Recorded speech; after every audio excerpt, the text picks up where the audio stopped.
Hi everyone, I Professor A.K. Kulkarni welcome back you once again for utilization of electrical power course. So we started with module 1, that is heating and welding. Let us see the new topic in this session, that is dielectric heating.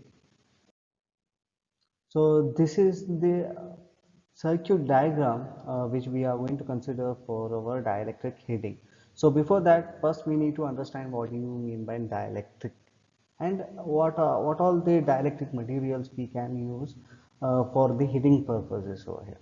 So if you look into this circuit diagram, it consists of two electrodes, or you can call these as two capacitors, which is connected to some high frequency AC supply. So in between these two metal electrodes, we are going to place the dielectric material. So these material, our ultimate aim is to do what? We need to heat this dielectric material with the help of this metal electrode.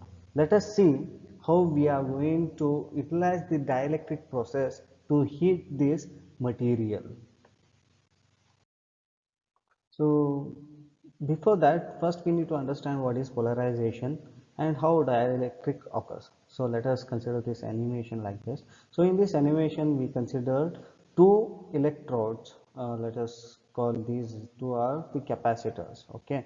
So capacitor one and capacitor plates. Okay, or electrodes. So these two electrodes, for these two electrodes, I am going to supply some supply with the help of some source. Okay, so these electrodes are one is of positive charged, another one is of negatively charged, and between these two electrodes I'm going to place a dielectric material like this.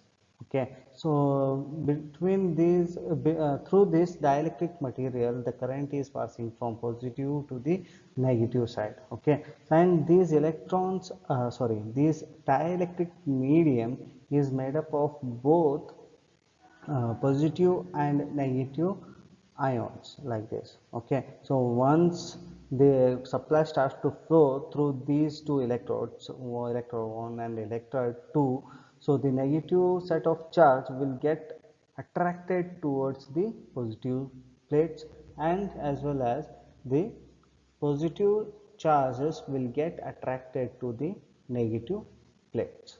So in this way, what will happen now? The current is passing through this positive electrode and negative electrode through the dielectric medium. So as the dielectric medium consists of the positive and charges, the negative charges will get attracted towards the positive plates and positive charges will get attracted to the negative plate. Okay, now what will happen now? So due to this attraction, what will happen? There will be a losses. So losses will be created. So due to that, what will happen? The heat will be created. So in this way, we are going to heat the material with the help of dielectric effect. Okay, so these positive and negative charges, as I told, the negative charges will get attracted to the positive plate and the positive charges will get attracted to the negative plates. So once these charges will get attracted, what will happen? The charges will be, yeah, what will happen? The charges will get cancelled because of this attraction of positive and negative charges. So as we are continuously supplying these electrode, so once again the set of positive and negative charges will accumulate on these two plates. The process will keep on repeating itself. So in this way we are going to heat the dielectric material with the help of these two electrodes. Hope it is clear. Okay, so as I told, dielectric heating is nothing but it is an wasted energy which appears as an heat due to the dielectric loss. So once the electrons try to move from positive to the negative of the electrode, due to that what will happen? The heat is created. So that heat is created due to the dielectric loss. So in this process, the non-metallic material with poor thermal conductivity can be very effectively heated by dielectric heating. So non-metallic materials, such as wood, so various materials which are non-metallic in nature, they are used for thermal conductivity, or they are used for heating process with the help of dielectric heating. Dielectric loss is proportional to the frequency and square of supply voltage. So dielectric, whatever the loss which is going to take place in the dielectric material, it depends upon what?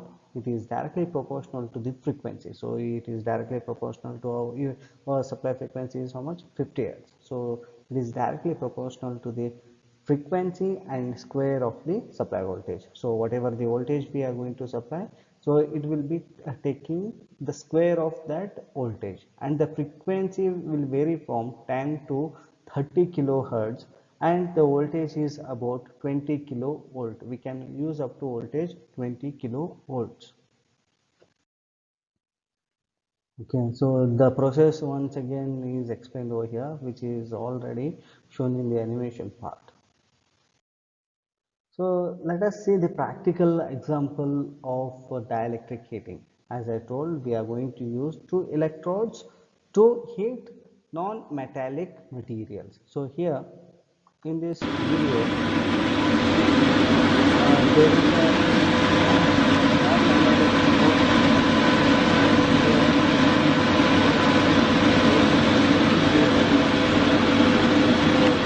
Well, except for upstairs to the bus.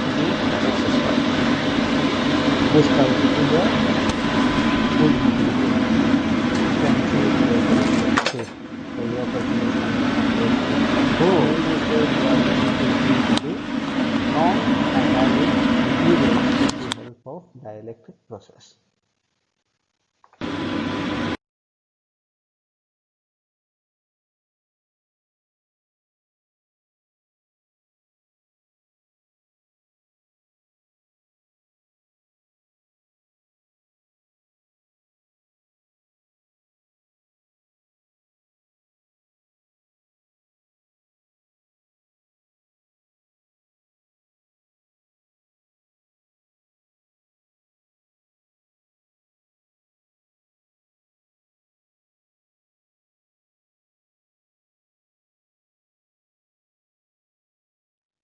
Now let us see the application of dielectric heating. So now we know how dielectric heating works, right? So where exactly we are going to use this process for various applications. So as I told, plywood industry. So in plywood industry, we are going to take an n number of sheets together, and we need to press together to form a one common sheet. Okay, so to make that process, so we are going to use the dielectric heating process. Okay, next one is sand core baking. So if you want to make some materials with the help of sand, so for that process also we are going to use dielectric heating. Plastic industries, tobacco industries, bakeries, electronics, meaning dehydration of food, electromedical applications, book binding. These are the various applications. For these various applications, we are going to use dielectric heating. Now let us see the advantages of dielectric heating or other forms of heating. So heating is very quick. So if you go through the previous video, so within fraction of second we can heat a material. So heating is very quick. The efficiency is high as the heating takes place uniformly throughout the material. So the efficiency of the heating is very high, and heating is uniform. As I told, we are going to have uniform heating with the help of dielectric heating process, and it is pre-formed smoke dust. We are not going to burn any coal, charcoal, or anything for to produce the heat, right? With the help of electrodes, we are taking care of entire process. So for that reason, we are not going to generate any smoke, dust during this process. Once we don't generate any smoke and any dust particles, so obviously it will have no risk of pollution, causing an environmental pollution. The heat produced due to the dielectric loss occurs in the material itself. Okay, so as we know, heat will be produced between the electrodes. So there will be no provision for the loss of heat with the help of dielectric heating. So these are the various advantages of dielectric heating. Thank you everyone. If you're having any doubt regarding dielectric process, please feel free to ask. Thank you.